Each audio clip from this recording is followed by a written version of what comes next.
Today, I want to talk to you about what we're saved from. I'm going to read to you from Matthew chapter 1, verse 21, which reads this. And she will bring forth a son, and you shall call his name Jesus, for he will save his people from their sins. There's a question that I suppose gets asked thousands of times every day. The question goes like this: are you saved? And often both the questioner and the person who's being questioned don't think about what that even means. To be saved tells us that there's some danger, some peril to be saved from. It's nonsense to speak of being saved from nothing. When a lifeguard asks a struggling swimmer, "Can I rescue you?" it makes sense.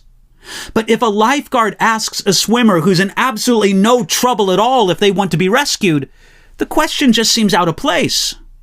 So, what are we saved from? What endangers us so much that God would send his Son to rescue us? There are at least 4 things that the New Testament tells us that we can be rescued from in Jesus. And the first of those things is sin. When the angel Gabriel told Joseph that his fiancée Mary was to be chosen of God to miraculously conceive and bear the Messiah, the angel gave him some specific instructions concerning his name. And you shall call his name Jesus, for he will save his people from their sins. Later, 1 John chapter 3, verse 5 tells us, and you know that he was manifested to take away our sins. Jesus came to rescue us from sin. We need to be saved from our sins. Our sin puts us in great danger. It's our sin that separates us from God, distorting and defacing his image in us.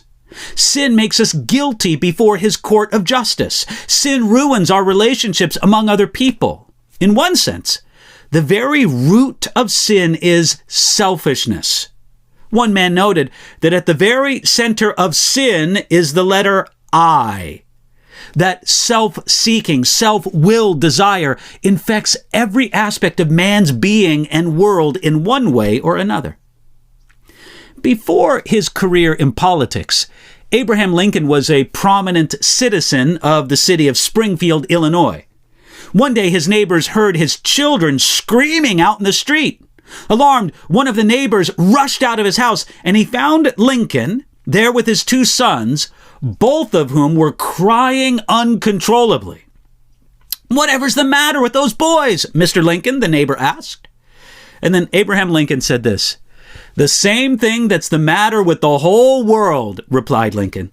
He said, with a note of sorrow in his voice, "I've got 3 walnuts, and each of them wants 2.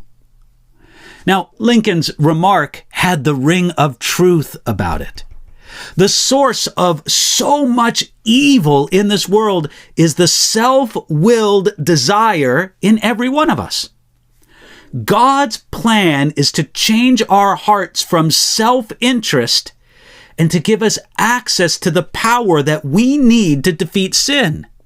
The root of every problem among people is the direct or indirect result of sin.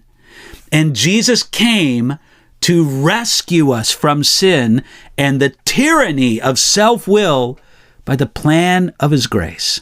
Friends, he came to save his people from their sins.